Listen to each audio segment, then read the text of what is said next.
ఈ రోజు daily dose of English 24th September 2024 types of verbs. So ఇక్కడ different kinds of verbs అనేది ఇవ్వడం జరిగింది. ఆ వర్బ్స్ ని మనం ఎలా ఐడెంటిఫై చేయాలి, ఇక్కడ ఇచ్చిన 10 క్వశ్చన్స్ లో అక్కడ అడిగిన క్వశ్చన్స్ ప్రకారం మనం ఐడెంటిఫై చేయడం ఎలాగనేది తెలుసుకుందాం. సో ఫస్ట్ క్వశ్చన్ వచ్చేసరికి identify the action verb in the following sentence. So కింద ఇచ్చినటువంటి సెంటెన్స్ లో యాక్షన్ వర్బ్ ఏంటి అని చెప్పేసి అడగడం అనేది జరిగింది. సో చిల్డ్రన్ ప్లే, ఇక్కడ యాక్షన్ వర్బ్ వచ్చేసరికి ప్లే అవుతుంది.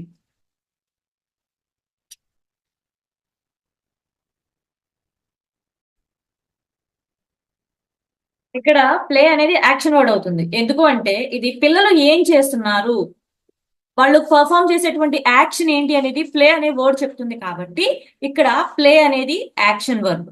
So coming to the second sentence, which word is the helping verb in this sentence. So ఇక్కడ ఇచ్చినటువంటి సెంటెన్స్ లో హెల్పింగ్ వర్బ్ ఏంటి? హెల్పింగ్ వర్బ్ అంటే మనకు ఆల్రెడీ తెలుసు, ఆక్సిలరీ, అవునా?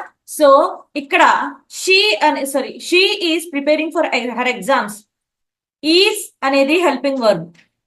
ఎందుకు అంటే మెయిన్ వర్బ్ కి ఇది హెల్ప్ చేస్తుంది. ప్రెసెంట్ కంటిన్యూస్ టెన్స్ లో ఉంది అని చెప్పేసి మనకి ప్రెసెంట్ ఫామ్ లో ఉంది, దాని పొజిషన్ దాని యాక్షన్ చెప్పడానికి కోసం మనకి హెల్ప్ అయ్యేది ఏంటి? ఈజ్ అనే వర్డ్ హెల్ప్ అవుతుంది. And coming to the third one, choose the correct linking verb. The soup taste or tastes delicious. So ఇక్కడ ఆన్సర్ ఏమవుతుంది అంటే టేస్ట్స్. ఎందుకు అంటే taste is a linking verb here, connecting the subject soup to its description delicious. Soup ఎలా ఉంది, soup యొక్క description ఇది connect చేస్తుంది. కాబట్టి ఇక్కడ టేస్ట్ అనే వర్డ్ మనకి ఇక్కడ లింకింగ్ వర్బ్ లాగా హెల్ప్ఫుల్ అయింది. Coming to the fourth one, identify the modal verb in the following sentences. You should complete the project by tomorrow. ఇక్కడ ఈ సెంటెన్స్ లో ఆన్సర్ వచ్చేసరికి మోడల్ వర్బ్ ని ఫైండ్ అవుట్ చేయమన్నారు. మోడల్ వర్బ్ ఆన్సర్ ఏమవుతుంది, ఈ సెంటెన్స్ లో ఆన్సర్ ఏమవుతుంది అంటే షుడ్ అనేది answer.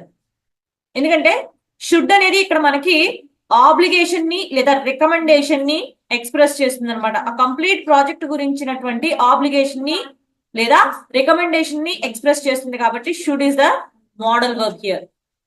Okay, coming to the next one, fifth one, find the transitive verb in the sentences.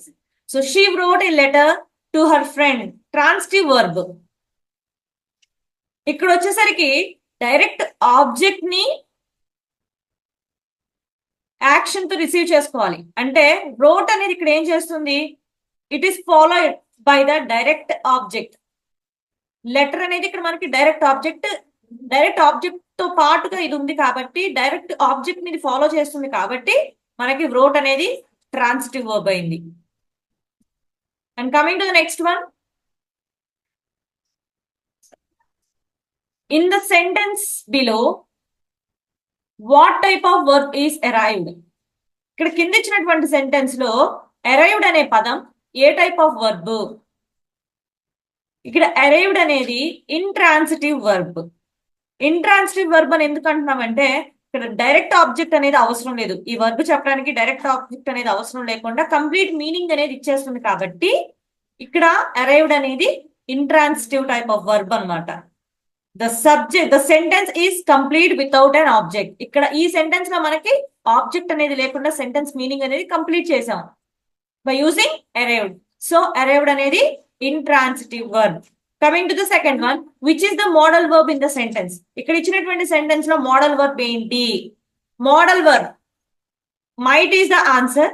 Might అనేది ఎందుకు ఆన్సర్ అయిందంటే ఇక్కడ ఇండికేటింగ్ అ పాసిబిలిటీ. ఆ పర్సన్ అటెండ్ అవుతాడు అనే దానికి పాసిబిలిటీని ఎక్కడ చూపిస్తుంది? మైట్ అనే వర్డ్ చూపిస్తుంది. సో ఇక్కడ మోడల్ వర్బ్ ఏమవుతుంది? The word which expressing the possibility of the person, which is might. Okay, coming to the eighth one, identify the linking verb in this sentence. ఇక్కడ ఇచ్చినటువంటి సెంటెన్స్ లో linking verb ని identify చేయమన్నారు. The sky looks clear today. Answer వచ్చేసరికి looks already నేను highlight చేసి ఉంచాను. ఎందుకు అంటే ఇక్కడ మనకి సబ్జెక్ట్ తో డైరెక్ట్ గా క్లియర్ అనేది లింక్ అవుతుంది. కాబట్టి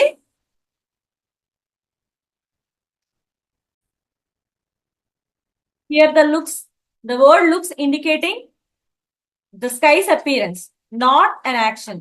ఇక్కడ లుక్స్ అనే వర్డ్ మనకి అపియరెన్స్ ని తెలియజేస్తుంది కాబట్టి ఇది యాక్షన్ అనేది చెప్పట్లేదు కాబట్టి ఇక్కడ మనకి లింకింగ్ వర్బ్ అయింది. So coming to the next one, which word is the helping verb in the sentence? Helping verb అంటే ఆల్రెడీ మనం చెప్పుకున్నది ఏంటి? ఆక్సిలరీ.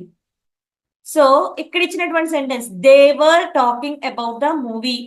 సో వాళ్ళు మూవీ గురించి మాట్లాడుతున్నారు. వర్ అనేది ఇక్కడ హెల్పింగ్ వర్బ్ అవుతుంది, ఎందుకంటే పాస్ట్ కంటిన్యూస్ టెన్స్ లో ఉంది అని మనకి తెలియజేసేది వరే. అలాగే సో మెయిన్ వర్బ్ టాకింగ్ కి ఇది హెల్ప్ చేస్తుంది. So where is the helping verb here. And coming to the last one, is the verb jumped transitive or intransitive అని అడిగారు. The dog jumped over the fence అనే sentence లో jumped అనేది transitive వర్బా intransitive Warba?